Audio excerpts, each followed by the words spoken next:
In this section, I'm going to talk about some of the other dictatorships and authoritarian governments that arose in the interwar years, this time period between World War I and World War II. Now, we spoke briefly about what happened during the Russian Revolution. The next major world event when it came to a rise in revolutionary governments, many will look next to Mussolini. Benito Mussolini became the leader of, or prime minister of Italy in 1922 through, again, a coup d'etat, or a blow to the state. But it was a very strange situation how he came to power, and much of it was mythologized by him and his followers. Following World War I, as in Germany and other places, there were many war veterans who were unemployed, who were still armed in many cases, and were trying to adjust to these post-empire governments, basically, and the destruction of what had happened in much of Europe. Italy was not a strong government and hadn't been around that long. It was newly formed. Italy as a unit, as a political unit, doesn't happen until the early 1860s. And it was a monarchy. It was a very weak monarchy at the end of the war. King Emmanuel II was in power, and it was his job to help choose the prime minister, and there were limits placed on his power. Anyway, what happens is, following the war, there's this view that there's a possibility of communist dictatorships taking all over, or rising throughout Europe after what happened in the Russian Empire. And there was some precedent to this. In 1919, a communist dictatorship arose in Hungary, which is quite close to Italy, and it lasted for 180 days under Bela Kun. There were some small uprisings in some cities in Germany where communist leadership took place. And this red fear, this fear of communism, was considered very palpable by the old order in Europe.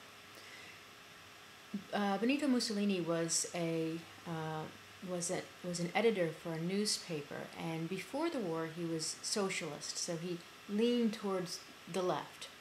Following the war, like much of that Mussolini did, was that he went with the political wind of the time period. He wasn't strongly dogmatic about anything, any theory when it came to political leadership.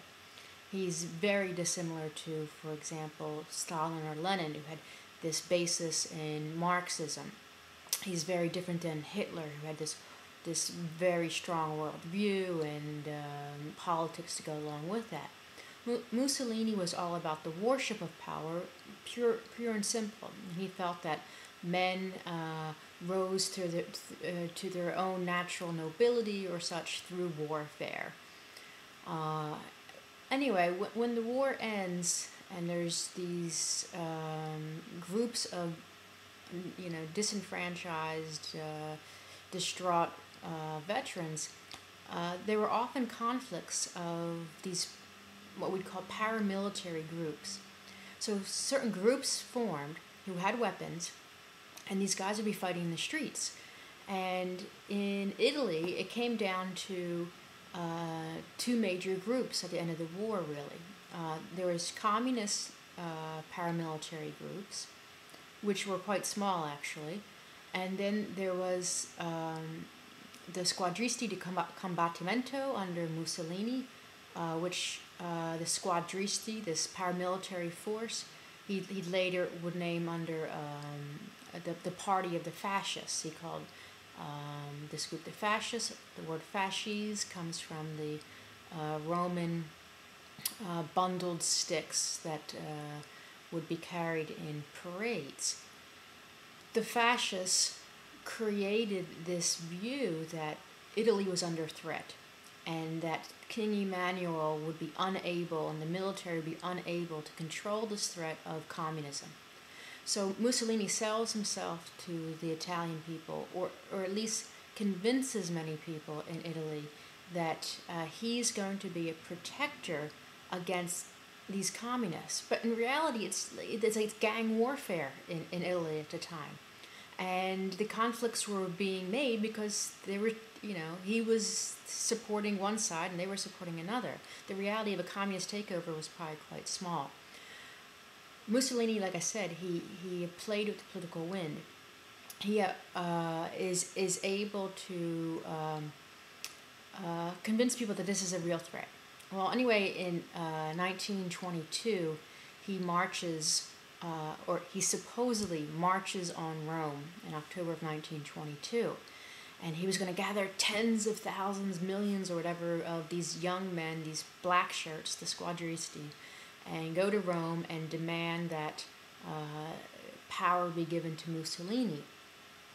Well, when the march in Rome happens, it's very disorganized, and some guys are arriving on bicycles, and they were able to maybe take over a couple train depots, but generally people were there were some people heading to Rome, but it was never going to be a force that the military would not be able to crush or to take a handle on.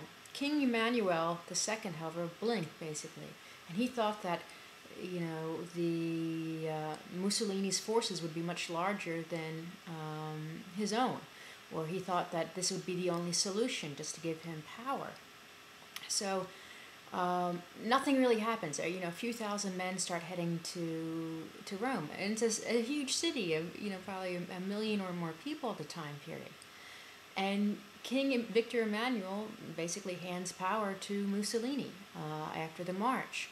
And Mussolini wasn't even there. He's saying, he's off, on his way, but he wasn't even there when the power was going to be handed to him. When he finally arrives, he's in this bizarre outfit of like combat pants, and on his top he has a fancy black dress coat and tails and a top hat. And he says, "Excuse my dress, I just came from the battlefield." This is all in his head. There's no battlefield for him to come from, but this is what he says, and what Mussolini portrays as reality is often what is in his head, and those who worked with him never knew what his policies would be, because he would literally change them almost instantaneously when you talk to him. Anyway, Mussolini comes to power and forms a dictatorship.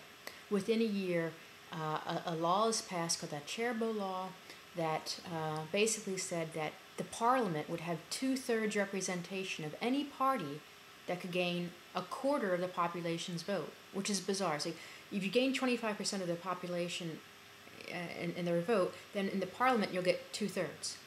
All right. He knew the fascists would never win, so he forced through guns and such for people to vote and to persuade other people to go away from voting, so he could gain his 25% and then take full control of the parliament.